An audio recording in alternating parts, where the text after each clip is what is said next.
All right, so if you all don't mind turning in your Bibles to John chapter 21. John chapter 21. There was a shot we finished tonight. We'll see, but there's a shot. We have been looking at the building a timetable and bringing all four Gospels together in looking at the last week of Jesus' ministry here on earth and of his death, burial, and resurrection, and then eventually going to his ascension. And the last few weeks we looked at Jesus' appearance to his disciples. We're going to conclude that here in just a minute. But we first noted his first appearances. But of course, how long did Jesus continue to meet with his disciples after his resurrection? I have a guesstimation. 40 days. About 40 days, right? So you've got 50 days from Passover to Pentecost. And so it was in that time frame that he was here working and being with his disciples. And so we've been looking at some of that. And so as we continue forward, he didn't just make one appearance, but many. And so in John chapter 21, he meets with his apostles. John tells us for a third time. So John referring to the apostles, right? Not necessarily to the other appearances he had, but to the 11. We know him also as the 12. And so we have an interesting situation in John 21. So I want to go there. We're going to read much of this because it gives us some good details. And John's the only one that gives us this. And so that's kind of an interesting fact and something important to note. Matthew, Mark, and Luke don't do that, but John does. So let's go to verse 1, John 21:1, and let's read together. After this, Jesus revealed himself again to the disciples by the Sea of Tiberias. And he revealed himself in this way. Simon Peter, Thomas, called the twin, Nathanael of Cana in Galilee, the sons of Zebedee, and two others. Simon Peter said to them, "I am going fishing." They said to him, "We will go with you." They went out and got into the boat, but that night they caught nothing. Just as the day was breaking, Jesus stood on the shore. Yet the disciples did not know that it was Jesus. Jesus said to them, "Children, do you have any fish?" They answered him, "No." He said to them, "Cast the net on the right side of the boat, and you will find some." So they cast it. And now they were not able to haul it in because of the quantity of fish. That disciple whom Jesus loved therefore said to Peter, "It is the Lord." When Simon Peter heard that it was the Lord, he put on his outer garment, for he was stripped for work, threw himself into the sea. The other disciples came in the boat, dragging the net full of fish, for they were not far from the land, but about 100 yards off. When they got out on land, they saw a charcoal fire in place, with fish laid on it, and bread. Jesus said to them, "Bring some of the fish that you just caught." So Simon Peter went aboard and hauled the net ashore, full of large fish, 153 of them. And although there were so many, the net was not torn. Jesus said to them, "Come and have breakfast." Now none of the disciples dared ask him, "Who are you?" It's interesting. They knew it. Why did they not? They knew it was the Lord. Jesus came and took the bread and gave it to them, and so with the fish. This was now the third time Jesus was revealed to the disciples after he was raised from the dead. So, looking at the text, a couple of interesting things to note. I didn't bring the map out. Sorry, I should have done that probably. But The Sea of Tiberias, may give me an approximation of where we are. Where's the Sea of Tiberias? It's come up earlier in John's Gospel. It's up near Galilee. A Sea of Tiberias, named for one of the emperors of Rome. It's also called, I believe, the Sea of Galilee. Later changed the Sea of Tiberias. Now, why is that significant? Isn't that where you first met him? Okay. It's where he first met some of them, and I'm going to come back to that. We're going to go to Luke 5 in just a minute. Any other significant element here to being that place? Where did he tell the women and later the disciples to go? Galilee. To Galilee. Yeah. So they now have went back to Galilee, and here they are. Now I know some will really pull a lot of meaning out of them going fishing. I'm not going to pull a lot of meaning out of Peter saying we're going to go fishing. I know some believe maybe this is Peter saying I'm going back to my former career. I don't know that's necessarily the case, but he is doing what? He's going back to something he understands. Think about all they've kind of went through over the last few weeks, last few days, weeks. We don't know exactly how far removed we are, right? How long has it been since he met them in Jerusalem? I don't know. But it's been a little bit of time. I don't know how much. But they have seen their Lord come to Jerusalem for the Passover. They spent the night with him with the Passover. They saw him go to the temple every day. They noticed the way things were beginning to change in regards to him. And then they went through his prayer time, and then after the Passover, and then his arrest. They then experienced what happened afterwards with the mock trials, the way he was treated. They were there and at least have heard about what he experienced on the way to the cross. John was there at the cross, so he's the one who had very, very much firsthand knowledge of that. Peter, at the same time, has been on his own kind of personal journey, hasn't he? Think about what he's been through. I'm going to come back to that in a few minutes. But he's had his own turmoil.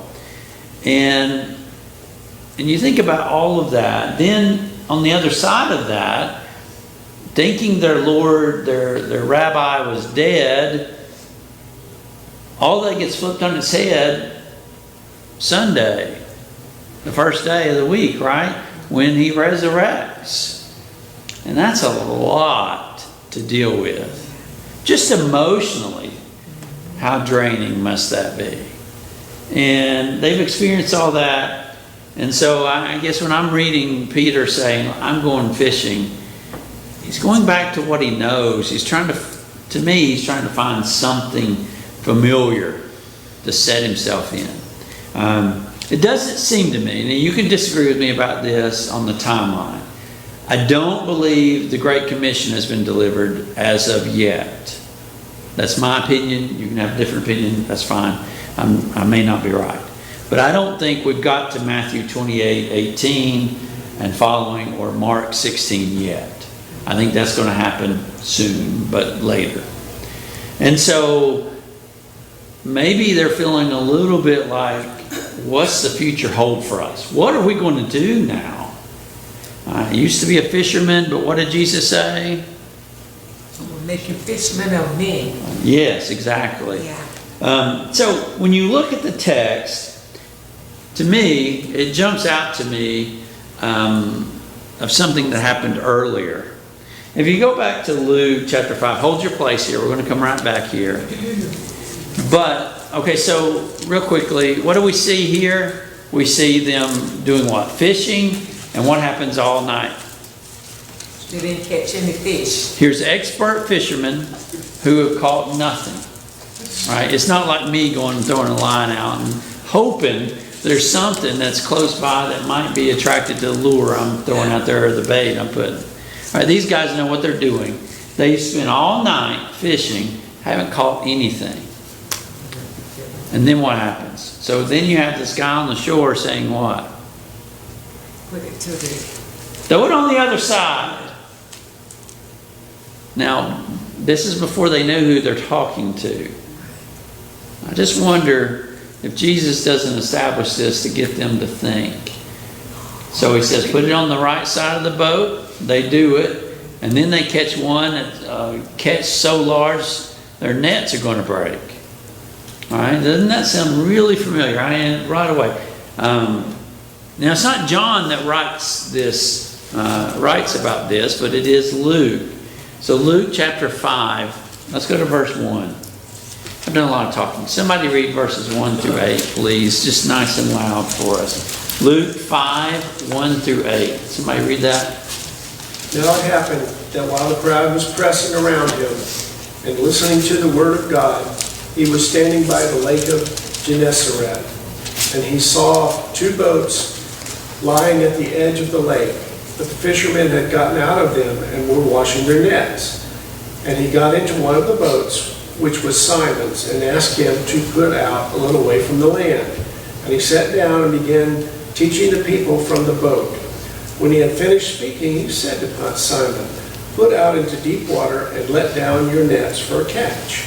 Simon answered and said, "Master, we worked hard all night and caught nothing, but I will do as you say and let down the nets." When they had done this, they enclosed a great quantity of fish, and their nets began to break. So they signaled to the partners in another boat for them to come and help them. And they came and filled both boats so that they began to sink. But when Simon Peter saw that, he fell down at Jesus' feet, saying, "Go away from me, Lord, for I am a sinful man." Okay, so it's Luke that gives us the most detail about this event. And doesn't it sound very similar to John 21?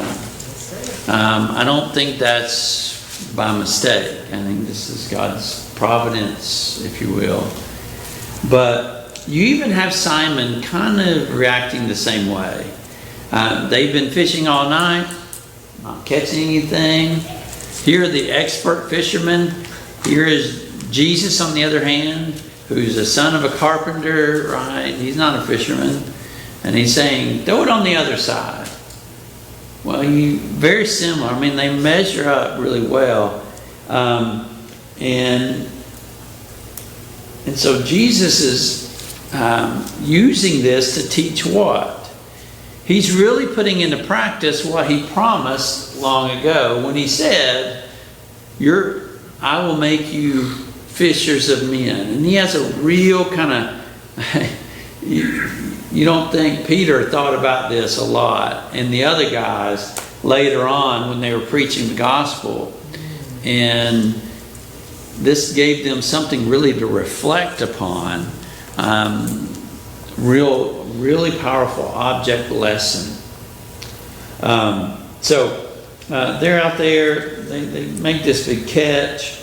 If you go back to John 21, let's see. Now, who's the guy? What was that? oh, I thought you were,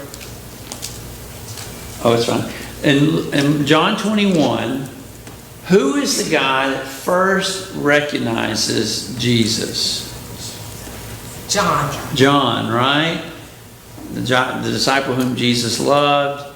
How does he recognize him? The text doesn't really tell us, does it? Now again, I reflect upon what Jesus said in the Gospel of John when he's talking about, I am the good shepherd. What does he say about the sheep? They hear my voice and come. Right? And so I don't know if Jesus, it seems like his appearance again is different in some way, or at least they're not able to comprehend him because they're looking at him and they don't recognize him. It's not until John says, it is the Lord. And then you have Peter does something that might seem a little strange. Now, how far out are they? Only about 100 yards. About a football field out. They're not way out in the water. Yet what does Peter do? And he's the only one. Right in, man. He is so eager and ready to be there with the Lord that he's like, I can't wait for y'all to get the boat in. I got to get to the shore. Why do you think he's so eager? Because he's impulsive. Peter is impulsive. Okay. So you might explain it a little bit by his impulsiveness. I think that may be true, right? He's the one that when Jesus, is it Mark 12? When Jesus is walking on the water and he says, ask me to come out, Lord, and I'll come out. Right? He was the guy that got out of the boat. None of the other guys are recorded doing that. So maybe impulsivity is part of it. Dwayne, Well, it's just because he remembers what happened when Jesus was captured. Yeah. And he was told, you're going to deny me 3 times. And he denied him 3 times. And then he went away really upset. And he's been working through all of that ever since. think about all he's been through. He says, I'm going to go make sure. And Yeah. he dives into the water. Yeah, let's just real quickly cover that history one more time to get our minds right. Understand, the night he's getting betrayed, it's Simon Peter that does what? If every one of them depart from you, Lord, I will not. And Jesus says, you know what? Before the rooster crows a 3rd time, you're going to deny me 3 times. When they go to the garden afterwards, it's Simon Peter that takes out his sword and cuts off Malchus's ear, thinking, the rebellion's beginning, let's go. Only to have all of that deflation when Jesus says, put your sword away.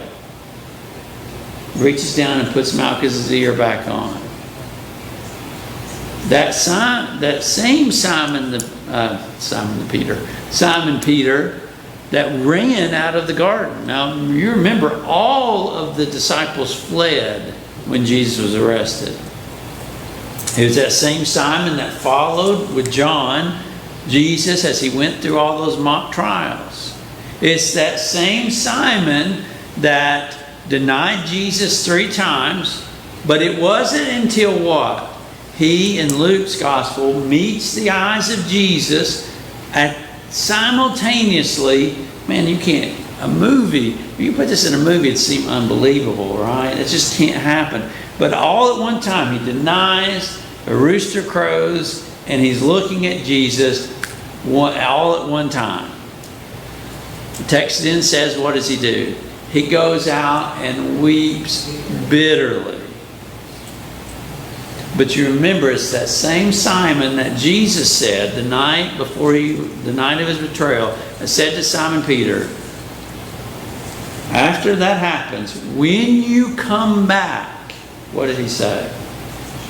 Strengthen my disciples, or my brothers. I can't remember which way it's phrased, but he says, you come back, you strengthen them. That same Simon fled knowing what was going to happen to Jesus. Then he hears about it, that Jesus has been crucified. He has all day Saturday to wallow in self-pity and depression, knowing I'll never have a chance to ask for forgiveness. I can ask it from God, but I can't be face to face with Jesus.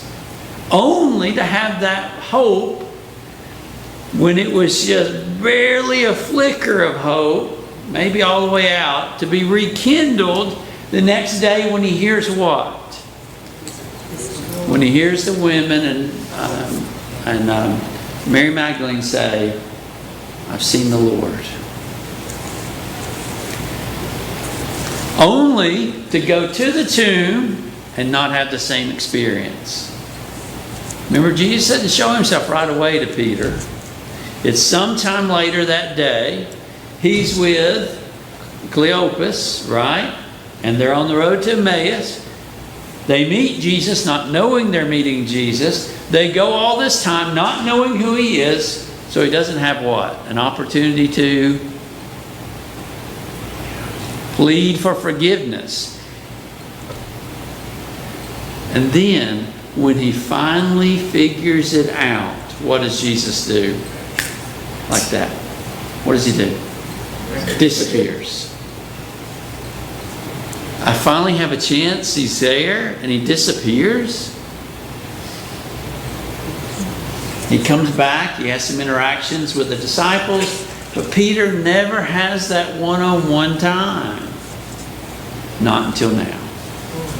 Not until now.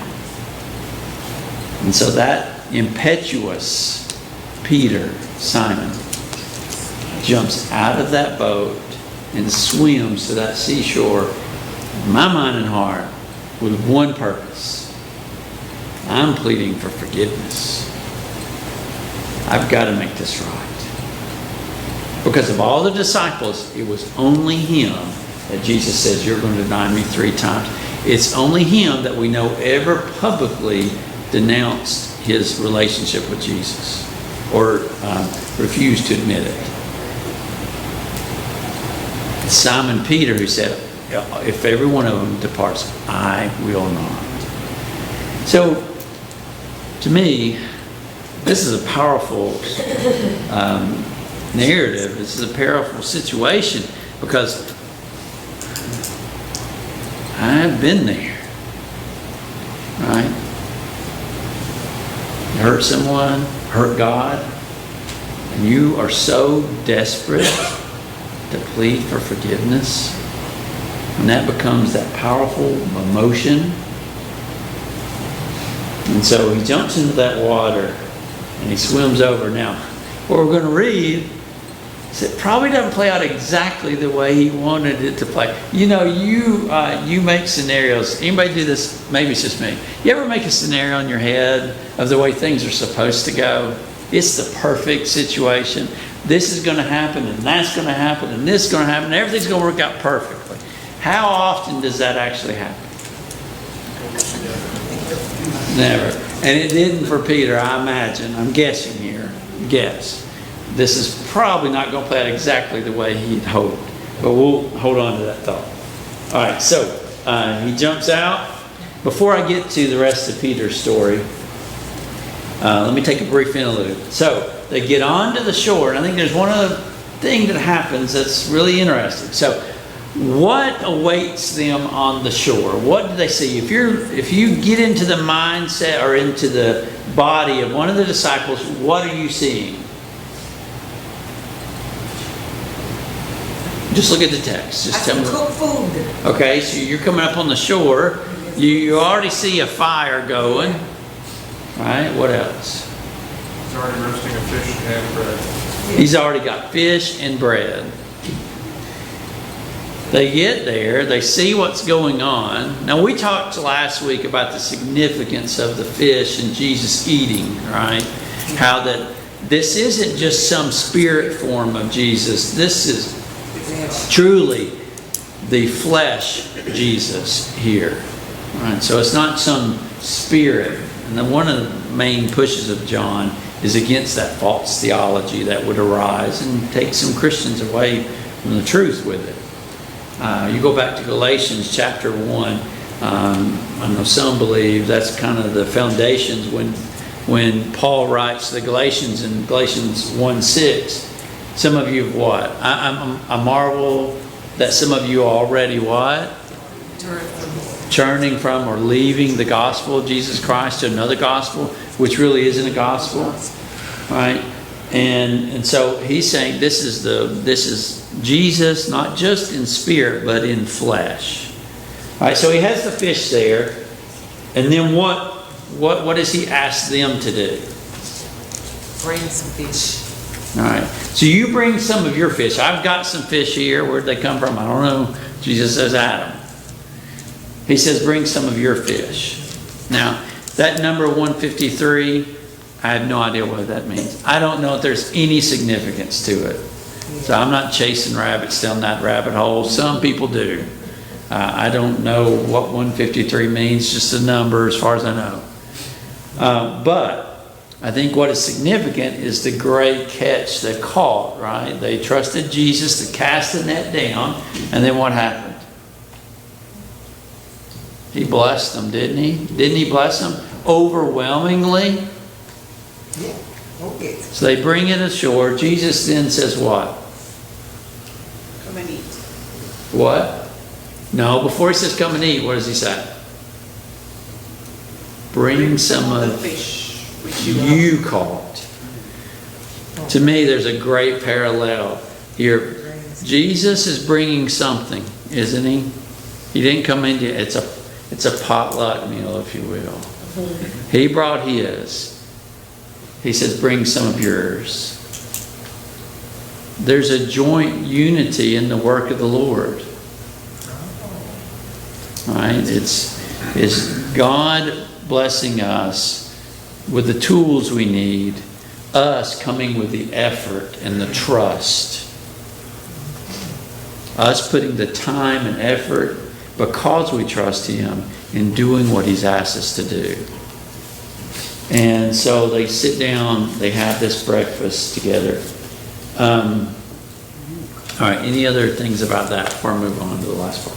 Go ahead. I don't know if it's relevant, but I read that if you share a number like that, you're showing authority. It's a precise number. It's not 150 or 200. It's almost like you know exactly what you're talking about when you share. And that's probably my thought too, as I was thinking about it. Why does he share that? It's not like he said about 150, but he was very precise. 153 fish.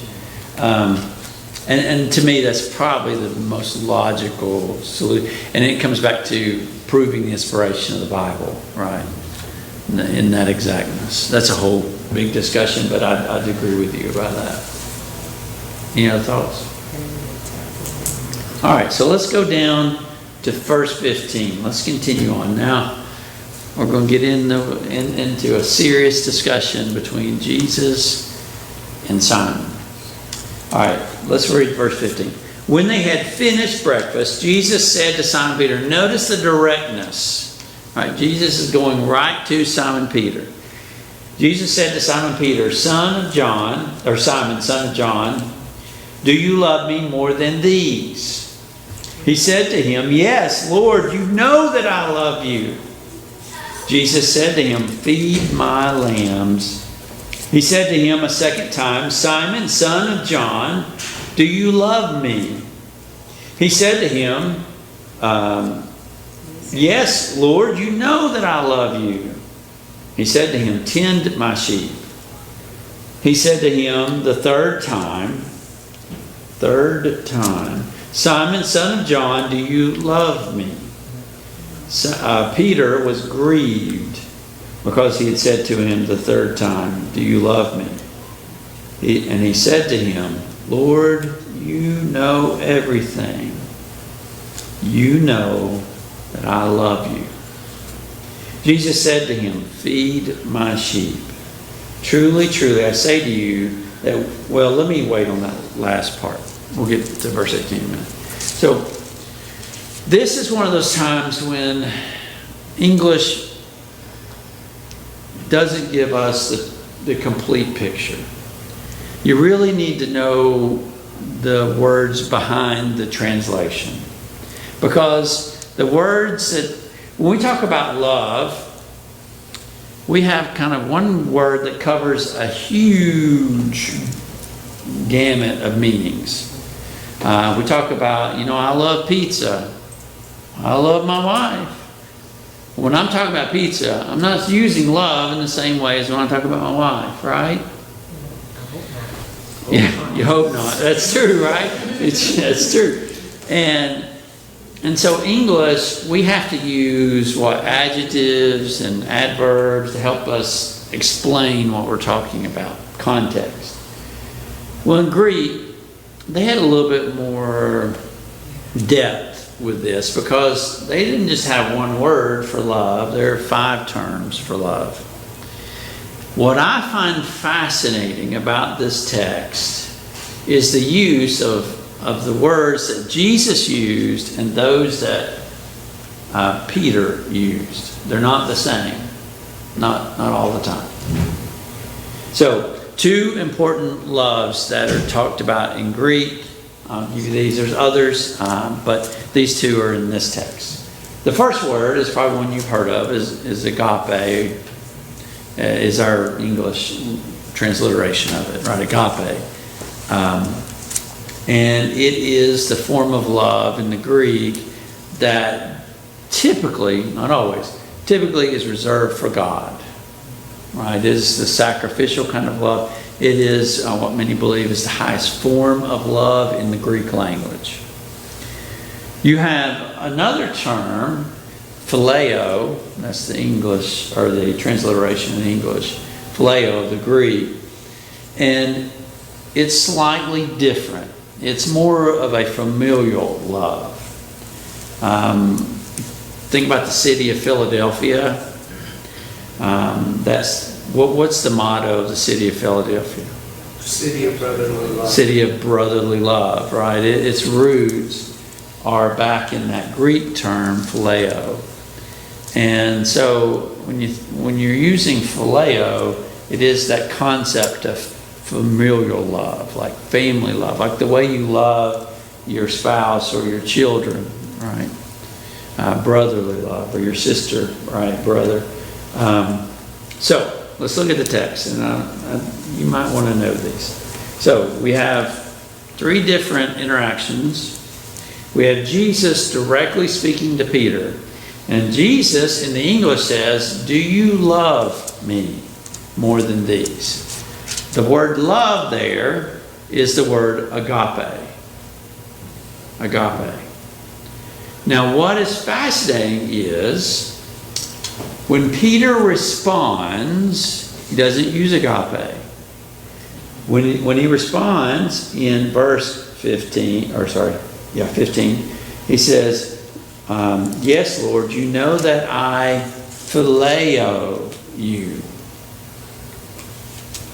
Again, a second time, Jesus says, "Simon Peter, do you agape me?"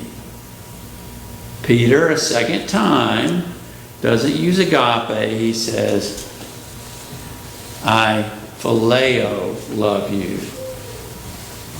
Now, to make it even more interesting, at least to me, is the third time, Jesus, the third time says, "Do you phileo me?" And Peter will respond, "Yes, Lord, I phileo love you." Fascinating, isn't it? Now, why? Why is Peter deliberately not using the same term as Jesus? And we're getting a little bit in the weeds, aren't we? It's a little bit of summation, because the text doesn't exactly explain it. It is fascinating to consider the interaction. Now, why would Peter not use agape? Maybe it's because he's not God, right? But even human beings talk about agape one another, right? But why in Peter's particular situation might he not use that term and instead go to phileo? This is when you all kind of give me some. Just like you said, the word agape means to sacrifice. So probably he's not thinking on that level. You know what I mean? He's more thinking like, as you say, the norm. He's not thinking so in depth. Okay. Dwayne, the norm. Well, I was just going to say that because I think it, in a way, goes back to when he denied it. Because the Lord is saying something to him, you know, do you love me like you love God? And Peter, in some ways, I think he doesn't feel like he rates being able to say that because of his denial. That's where my mind goes, right? And because he, you know, he just can't bring himself to say that he loves him that way, even though he probably does, because of his, I don't know, he still feels that distress. He's been really humbled, hasn't he?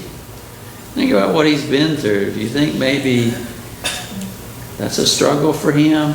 It's interesting to note in John 3:16, that word was this, for God so loved the world, that's agape, right? That deep, and that verse is often pointed out as a deeply what? Sacrificial love act on God's part to send his son to pay the debt. And so here's Peter, and Jesus saying, do you agape me? Are you Would you? Yeah, Roger, and then we'll... So the third time, Peter flips too, right? No, it's phileo. He phileo back. Yes, Lord, I phileo you. I'll double check it, but I checked. I just looked at it, so I think I'm right on that. But I'll check it while we're talking. Could it be just that he couldn't even conceptualize the whole, that prospect, that concept of love, and that is just where he is? Yeah, I love you, Lord. This is all I know. This is all I got. For him to not even be able to transition. Yeah, so and he just has an experience with Jesus sacrificing himself for the world. How can I compare myself to that? Right? Yeah. How can I put myself on his level? Right.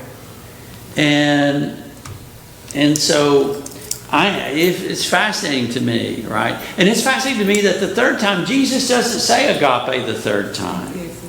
He says phileo, right? And so, and so you have this back and forth. Yes, ma'am, no. I've always had a different take on this whole thing than what you're saying. And I guess everybody has their own. But I've always heard it discussed from the perspective that when Jesus asked him, are you committed to me? And he said, yeah, I love you like a brother. Jesus said, are you committed to me? And he said, you know I love you like a brother. And Jesus said, do you even love me like a brother? That's always the way I had. Well, and I think that would fit what I'm saying is he eventually comes down to that level and says, okay, will you love me like a brother then? If you can't love me like I've loved you, which ultimately, when you get to the end of the text, Jesus kind of tells him, you're going to eventually love me like I'm talking about. He says, you'll be led where you don't want to go. And then John tells us he's talking about what? The type of death you'll endure. So eventually he's going to sacrifice himself totally for Jesus. Right? And he's going to achieve that agape love. But in the moment, it seems like to me, he can't reach that. He says, I can't do that. And so he responds each time, phileo, phileo, phileo. And so I just love, now a couple of things real quick. I know we're ringing the bell. Just let me say this real quick. At the beginning of verse 15, Jesus says, do you love me more than these? There's debate about what he's talking about. I don't know. Is he saying, do you love me more than these other disciples do? Or do you love me more than these fish? I've heard it both ways. The fish they've been eating, right? Is Jesus pointing to the fish or in some way indicating, do you love me more than this food that I provided to you? I've heard people come from that perspective. I've also heard people, I don't know. I've always felt like he's referring to the disciples, because what did Peter say to him earlier? If all of them depart from you, I'm not going to. And so what he's saying to him in this moment, do you really love me that way? Now he needs to prove it.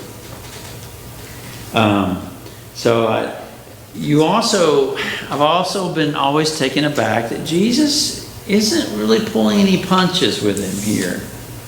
It's time to make a full commitment.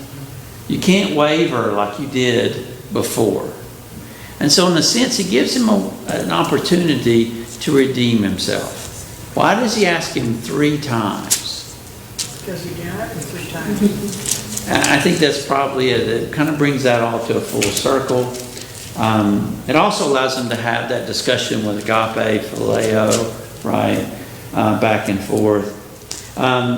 And then one final thing, and next week we'll move on to bringing this study to a close.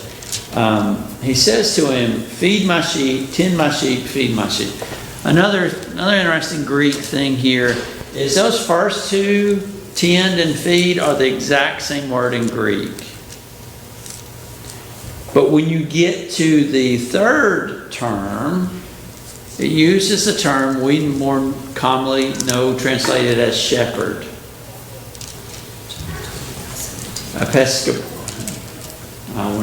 Episcopo, I believe. Now, I find that interesting because what was Peter later in his life? He was an elder in the church, right? So anyway, kind of well, not kind of, but a very fascinating discussion. All right, we'll conclude there. We'll finish this up next week. Just got a little bit to go, and then we'll move on to something new in the coming weeks. Again, thank y'all so much for being here. We'll dismiss now and rejoin for our Bible class, or a devotional in just a minute.